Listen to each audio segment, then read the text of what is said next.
Welcome to Babblecom 5.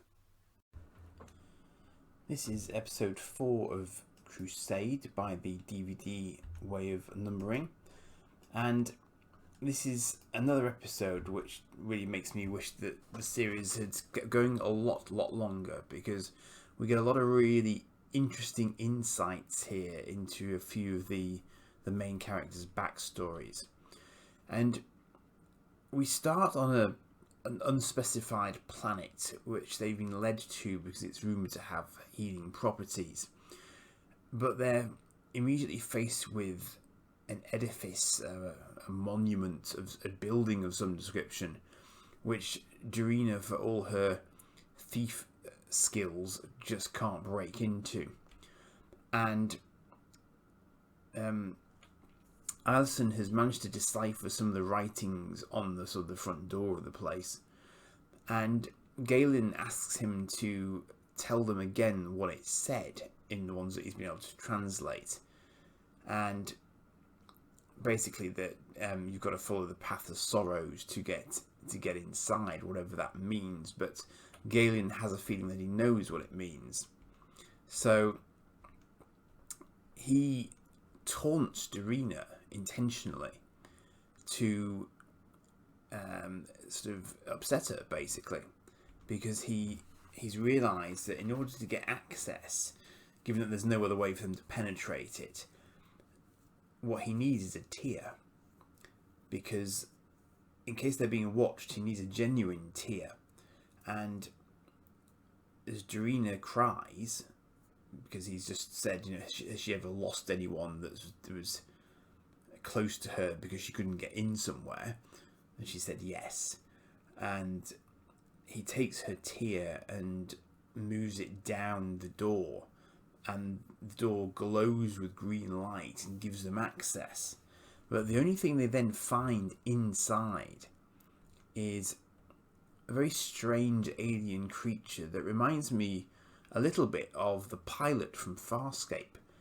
But this chap, or chapette, is inside a sealed sphere filled with fog, and it only appears when it so chooses to reveal itself.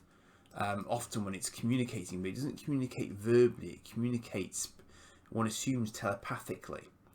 And that is what allows them to sort of set up a sort of, not even a direct two-way communication. They can't really talk to it, but they get impressions from it, and it makes a connection with Gideon almost immediately. And he flashes back to the time when he was marooned outside of the Cerberus, his Omega class destroyer, as it was being assailed by a ship that resembles a shadow ship from Babylon 5, but not one of the configuration that we've ever seen before. It looks a little bit like their scouting vessel, the White Star once encountered, but it isn't one of those either. And it opens up with its beam weapon and takes out the Cerberus just as it's about to jump away into hyperspace. And that is the end of his ship, and he just gets this brief flash of that at this point. And that's it. So it's a fairly sort of ominous start, but it intrigues Gideon enough that he decides to take it on board the ship, which, you would think was a completely silly thing to do when he knows next to nothing about it, but that's what he chooses to do. In the course of these events, Galen notes that all roads intersect with a path of sorrows, and Dorina has a go at him back on the ship about the fact that he's had an attack on her in that way, but he says all he's done is sort of intuit something that could have happened to her, was likely to have happened to her. He hasn't used any sort of special knowledge, and he doesn't regret it, basically, and he doesn't really say sorry. Apparently he's only ever said sorry once. So back on the ship, Dorina thinks that Gideon's brought the creature on board because he doesn't like to leave people behind. And Matheson is sort of, he's getting something from the creature, bearing in mind that he's a telepath. He's just not really quite sure what, and he doesn't really give Gideon anything more than that. So Matheson then finds Galen inside one of the travel pods that you get around the Excalibur in, and Galen says that travelling at 120 miles per hour going nowhere is their normal state, which I can only assume is a reference to the fact that any given planet you're standing on is spinning at that sort of speed, and you're not really going anywhere because you just stood still, because speed is relative. So I guess that's what he means by that. And we discover in their conversation that Galen is not a big fan of Destiny. He doesn't believe in it at all, and Matheson is surprised by that, given that he's a techno mage. He would think that he would be in favour of there being, a purpose behind our existence, but Galen's having none of it. So that's quite an interesting insight into his character, and that will play a role later in the episode as well. So Gideon goes to see the creature because he knows that there's something more there, and the creature tells him that he's in pain, and Gideon says, yes, aren't we all? And the creature basically just offers him the truth. And so what we then get is another connection point between him and the creature, and that is the result. Well, what that results in, rather, is a longer flashback to what happened on and with the Cerberus. So it's apparent that for whatever reason, Cerberus has been assaulted by this, seemingly shadow ship, and at the time, Gideon. I wish the names didn't start with G. I tend to get them muddled up. Gideon was just an ensign. So his captain orders him out with an EVA crew to go and survey the damage that they've already taken. There's a sort of hit on the front quarters of the Cerberus. And interestingly, I think all the Omega cruisers take their names from Greek gods, but in this case I think Cerberus was the Greek defender of the underworld, a multi-headed dog. I haven't actually looked that up, that's just from memory. But again, that's where these names are coming from, like Medusa in the previous episode, or episode before that. So the ship's already taking damage. Gideon goes out to check it out with a few others, and he moves away from the hull to get a better view of it. But at that point, the ship's engines suddenly fire up, and the reason they do that is because the enemy ship has returned, and the captain is basically making a run for it, and he doesn't give a stuff that Gideon is outside floating in space in an EVA suit with limited oxygen. He's just going to leg it. And unfortunately, his cunning legging it plan doesn't go very well, because the shadow ship, let's call it that, tags the Cerberus immediately, hitting its aft engine, so it can't make the jump point. And there's an interesting screenshot that I've grabbed here, which actually shows a sort of a funnel in space, and it's unusual to see a jump point three-dimensionally. Normally we just see it from the ship's point of view as it's entering it. So it's actually quite interesting to see that it's actually a funnel-looking sort of protrusion into real space. So that's quite nice. But unfortunately, it's not going to make hyperspace. And as Gideon shouts out, the ship finishes the Cerberus, and it's never a good idea to try and enter a jump point when you're in trouble anyway. And that's the end of the ship, unfortunately, with all hands. And this is probably what now leads him to make sure that no one gets left behind. And he's made a promise to the ship's dead to try and find out what happened to them. So Gideon is then left floating in space with very little oxygen left. And then he sees a fleet of delta-shaped black ships against the blackness of space. And this, of course, is the techno-mages leaving for whereabouts unknown. But one of them does turn back, and of course that one is Galen. And this is the point at which he clambers aboard Galen's ship, which comes back for him.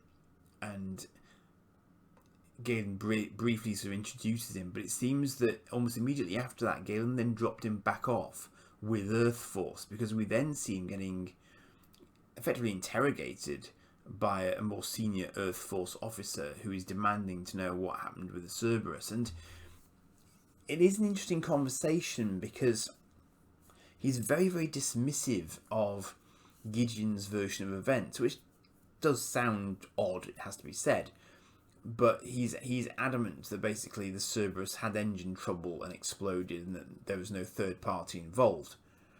And I think Gideon has a conflict because he knows that something else happened, although he doesn't remember Galen very clearly. He remembers his name, but he doesn't really remember how else he got back into sort of Earth hands particularly. So there's some suggestion there that maybe Galen manipulated him in some way mentally. It's not really clear.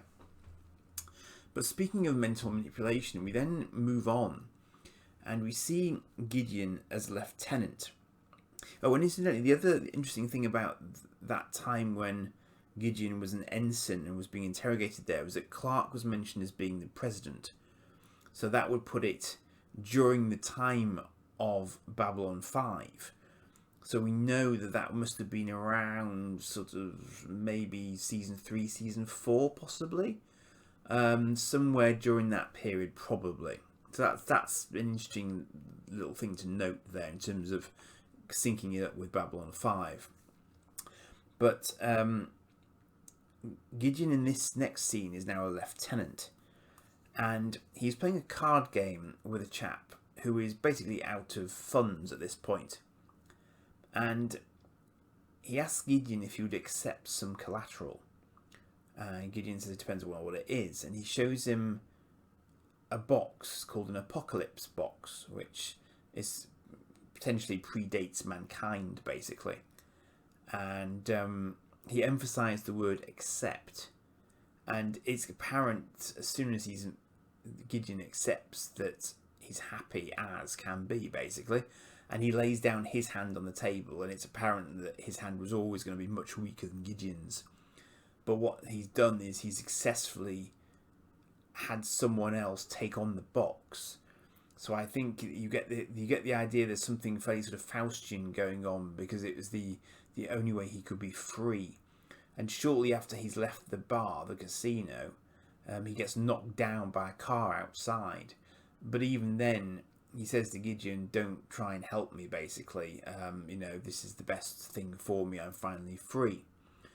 So there's a big question mark over exactly what this box is, and also perhaps whether or not Gideon has now got some sort of linkage to it.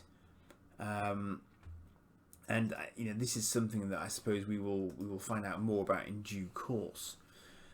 So Gideon then sort of comes out of the sort of the sort of dazed state that he's been in, where he's been linked to the alien, and he just sort of says, why have you shown me that? And the alien says that he forgives him, because it's apparent that Galen probably does carry some degree of guilt with him for the Cerberus, and it's just not something that was within his control. And it's also apparent that Gideon's sort of kept this box a secret that no one else knows about, and it's supposed to give you an edge. So you sort of wonder what he's been using it for up to this point, assuming he still has it. And quite why the creature was interested in that, and why he'd want forgiveness for that, whether or not he feels that he could have done more to help the man, perhaps. It's possible. But beyond that, all we get is the fact that the creature gives him forgiveness, and Gideon then leaves it.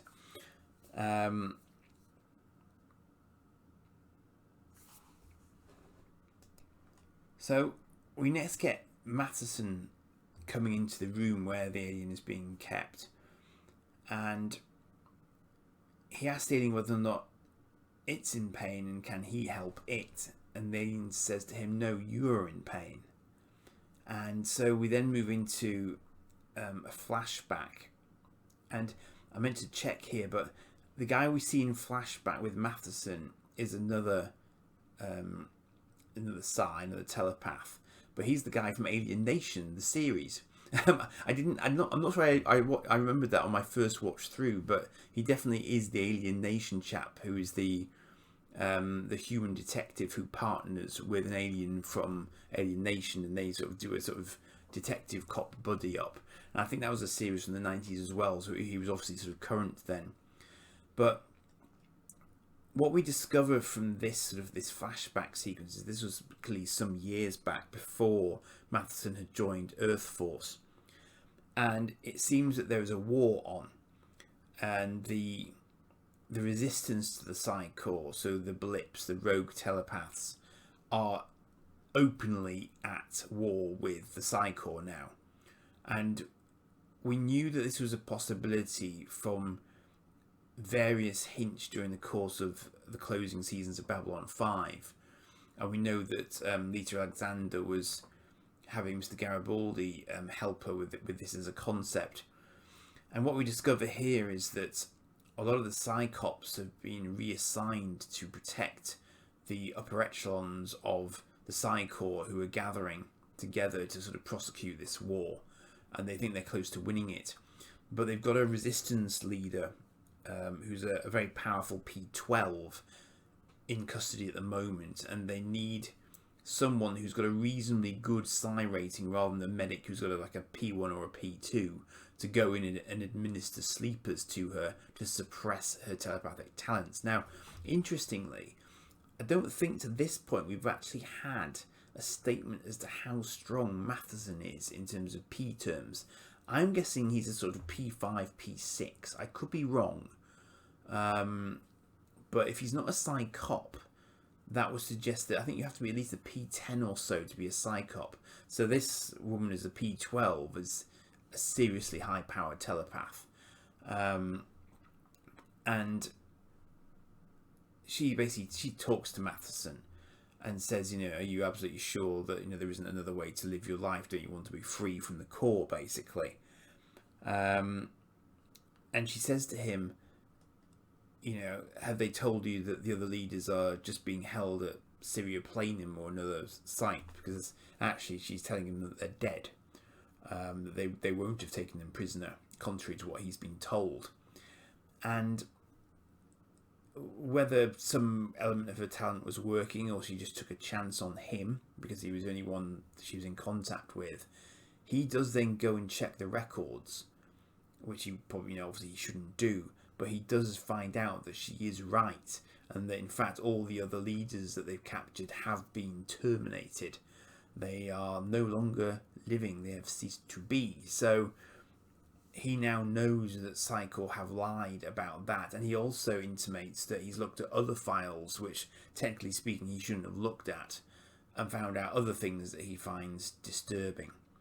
So what he then does 2 hours later, because that's how often she needs to sleep is repeated, he purposefully misses his injection. So instead of injecting the sleeper solution into her body, he just lets it drip over her skin instead. So her talents could actually sort of come back on pretty rapidly after that, because she was due that booster to suppress her talents again. So she will now be powered the next time he goes into the room with her. And he does that. And he goes back into the room, and she uses the sleeper needle to open up her skin and actually get a homing beacon out of herself, which she has to activate telepathically, presumably as a guarantee that she's the one who did it, so that it wasn't a trap. And she tells him that basically they didn't know exactly where this base was up until this point, so he now needs to get the hell out, basically, if he wants to have a chance to survive. And as he does that, she says that he will have made a difference by doing this, basically. And he mentions to her at that point that he's always wanted to be in Earth Force. So the Psi Corps are clearly aware that they're under attack at this point. Various people are running around with PPG rifles and the like, and Matheson makes it onto a shuttle and makes it out, and an enormous explosion, which looks almost nuclear, goes off in the facility behind him as he clears it in a shuttle. And as that image fades away, the alien says that it forgives him, because clearly he had a major hand in allowing her to call in a strike team, which destroyed basically the leadership of the Psi Corps, and it's probably what led to Psi Corps being disbanded, because the Resistance almost certainly won that war off the back of that particular attack. So that's what he's got on his conscience. So it was very much a case of boom today there, and this seems to be what this alien is doing. It's sort of extracting painful memories and offering forgiveness. And the interesting thing about its bubble is it can't take in water, it can't take in food, and Galen then comes in, and he's in a less charitable mood than the others, and he basically says, how are you surviving there? What are you living off? And the alien explains that all it's actually, it's not sort of the vampiric creature that Galen suggests that the stories say that it is. It simply lives off forgiveness. And it says that I forgave them because I could, because they could not forgive themselves. And he says it is you who must forgive. And then he pulls Galen into a recollection. And this one is very interesting because we only heard about this in the previous episode on the DVD, which, if you recall, was called The Well of Forever. Because here we have Isabel, and as we know, Isabel was Galen's love, and here we have Isabel mortally wounded, and apparently what's happened to them is that they've actually been ambushed by 3 other technomages, and they've been stripped of all their sort of technomage tools, so they seem basically unable to defend themselves and unable to heal Isabel. And she says herself that the wound is too deep, and that she's sorry that she didn't meet him earlier, and that she wanted to make a tapestry with him as the centre of the universe, with the microdot saying that he was there. Basically, the centre of the universe was him. Perhaps the centre of her universe was him.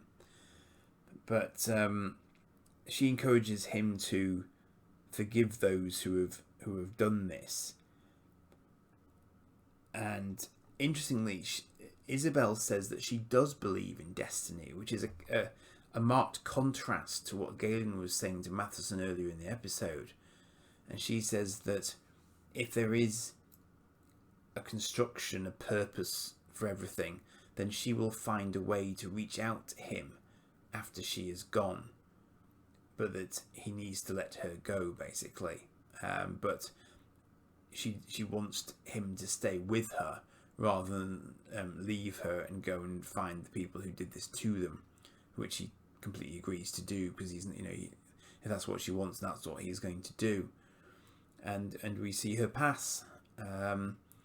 So again, it's a chunk of Galen's backstory that we don't know anything more about. We know that he's lost her, and we know that she's clearly been taken from him in this fashion. But why other technomages would choose to do that to them, we just don't know.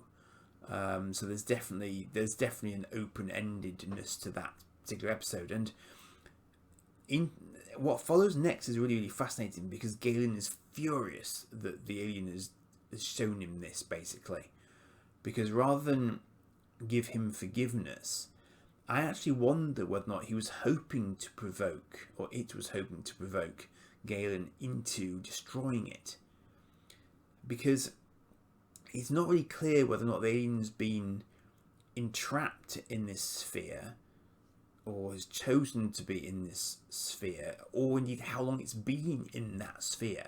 It may want release, and it seems to be in its nature to sort of offer people forgiveness where it can, but with Galen perhaps it saw another opportunity to actually get itself clear of this this bubble that it's trapped in, potentially with absolutely no escape whatsoever. So Gideon decides that the best thing to do is to put it back where they found it, because although it was rumoured to have sort of healing properties, what it's offering is only a sort of an emotional healing. It's not offering a sort of a physical healing in any way, shape or form. So in terms of trying to cure the Drac Plague, again, it's of no particular use to them. But they put it back, and both Matheson and Gideon note that they've had a full undisturbed night's sleep for the first time in a very, very long time. So for them, it's been a relatively positive experience. And we actually, as they take off again in a shuttle, we see an alien shuttlecraft come down to the planet. And an alien approaches the sphere, and the alien immediately says, "You are in pain." And so we can see that this cycle is repeating itself. And again, it's going to probably offer someone else healing, and it's just going to carry on like this. And maybe that's why it's there, possibly. But as I say, the reaction it provoked in Galen, it didn't have to do that. It would have had other options to do that, surely, if it had chosen to. But it chose to try and get him to do that. So there's definitely a question mark there. And another question mark is the fact that Matheson approaches Galen when they're back on the ship, as he thought Galen was leaving, and says that they've received a sort of fragmentary message for him, which doesn't appear to have any particular source. And as part and parcel of it, it mentions Galen's name and it mentions love. Now, of course, to my mind, that's rather coincidental, given that this alien has just pulled that out of his head, and then all of a sudden they get this random message. So the alien was sat in a massive building, and you don't know what other systems he was plugged into. So I wonder whether or not the alien actually broadcast that up to him, just to sort of maybe to try and give him some hope. But that hope, interestingly for Galen, actually conflicts with Galen's belief in the nature of the universe, and Galen throws the message onto the floor and walks away from it. So it's far from clear whether or not Galen is actually sort of accepting of that as a concept or not. Whether it's really shaking his faith in his self-belief, I don't know. But that's how the episode then leaves it. So, again, it's not an episode that particularly forwards the plot line much, but we do get more insight into the destruction of Gideon's ship, which we'd already sort of seen little glimpses of, and we knew that was how he'd sort of come to meet Galen, but we hadn't seen that much of that sort of backstory element, nor had we seen how he got the Apocalypse box before now. So both of those give us more insight into Gideon's character, although I did think to myself whilst I was watching the episode that we see a lot of sort of kind of facial reaction shots from him, and it's again I just get this feeling that he's quite a two-dimensional character as things stand. I'm not getting a lot from him as an individual character. He just seems a bit flat somehow. I'm not quite sure why, but he just does seem a bit flat to me. Matheson and his background was very, very interesting, because we know that some sort of war was brewing between Psychor and the renegade telepaths, and then there was the potential then for a war between telepaths and normals, but it seems like the renegades actually triumphed over Psychor, and that may well be what led to Psychor being disbanded, because as we found out, there are now watchers watching people like Matheson who are telepathic but can now serve in Earth Force, which they couldn't do before.